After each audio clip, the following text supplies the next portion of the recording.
Bertemu kembali dengan komunitas membangun positivity, saya Jojo Raharjo. Ada beberapa orang yang mengira saya ateis, atau setidaknya saya agnostik, kata mereka. Mereka mengira begitu mungkin karena mereka belum membaca berbagai tulisan saya dalam 3 dekade terakhir ini. Saya memang sejak lama menyukai sains dan teknologi. Tulisan saya mengenai itu dimulai sejak tahun 90-an. Meski demikian, saya menyadari bahwa ada banyak hal yang belum bisa dijelaskan oleh sains. Jadi sebenarnya saya berdoa secara teratur tiap hari. Namun, karena berbagai tulisan saya banyak mempromosikan temuan sains atau teknologi, maka kegiatan berdoa saya memang bukan untuk konsumsi publik. Tentu saja itu membuat berbagai tulisan saya mungkin nampak kering dari nuansa religius.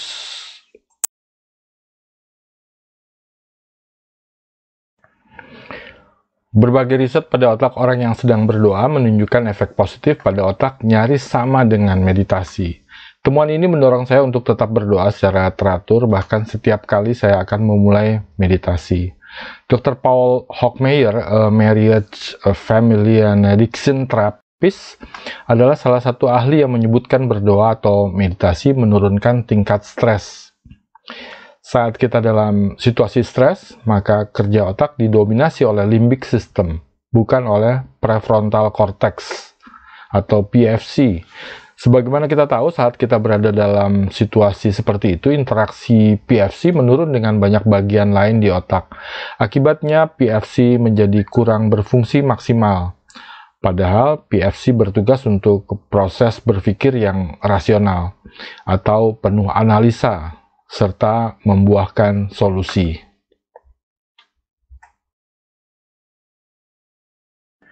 Proses menyimpan dan mengambil memori pun terganggu saat kita stres. Itu karena interaksi PFC dengan hipokampus di limbic system menurun.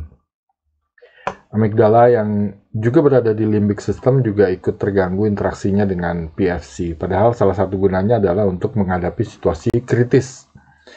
Saat stres, maka amigdala ini menjadi dominan di otak. Itu sebabnya ada sebutan amigdala hijack.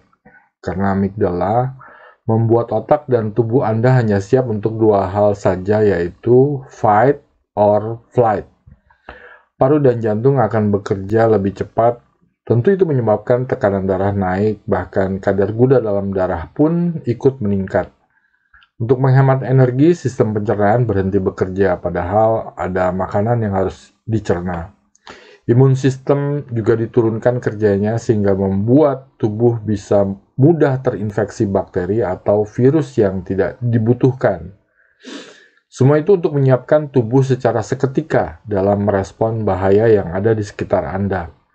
Itu sebabnya kita bisa meloncat seketika tanpa berpikir lebih dahulu saat ada bahaya yang datang. Misalnya mobil yang akan menabrak kita saat kita sedang berjalan di tepi jalan. Tentu fungsi limbic system ini berguna bagi kita untuk situasi kritis seperti itu. Namun hidup kita ini rumit karena sering banyak hal yang bisa kita anggap sebagai sebuah bahaya. Seperti misalnya tekanan pekerjaan di kantor, situasi tidak punya uang, menjelang ujian sekolah, gangguan dari orang lain, takut kejahatan yang pernah kita lakukan terbongkar, kehilangan orang yang dicintai atau tempat bergantung, dan lain-lain. Situasi kritis seperti itu tentu saja bisa bertahan lama dan cenderung makin berat, bahkan berulang. Jika kita tidak segera mengatasinya, akibatnya tubuh kita menjadi rusak karena organ-organ vital mendapat beban berat. Jangan lupa, itu juga membuat biological age kita menjadi terlalu cepat bertambah dibandingkan chronological age kita.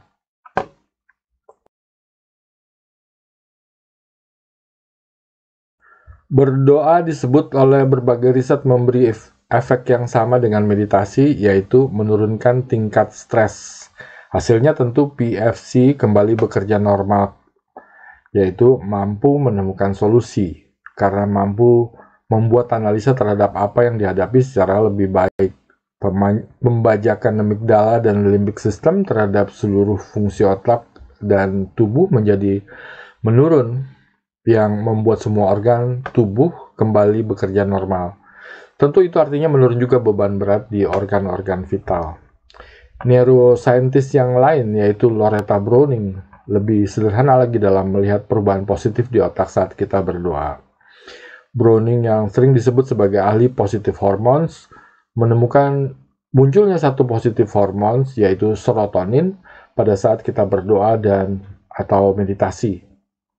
Hormon ini selain membuat turunnya tingkat stres, juga membuat kita menjadi lebih tenang. Bahkan serotonin juga meningkatkan kecenderungan pada kebajikan. Jadi tunggu apa lagi? Anda tinggal pilih apakah berdoa atau meditasi untuk menurunkan tingkat stres Anda dan meningkatkan fungsi otak Anda ke tingkat yang maksimal. Lalu bagaimana cara berdoa? Tentu saja Anda harus khusyuk dalam berdoa, yaitu dengan sepenuhnya meyakini adanya Tuhan yang akan mengabulkan doa Anda. Dan tentu saja bukan doa-doa yang meminta Tuhan untuk mengutuk, mengazab, atau mencelakakan orang lain. Salam sehat.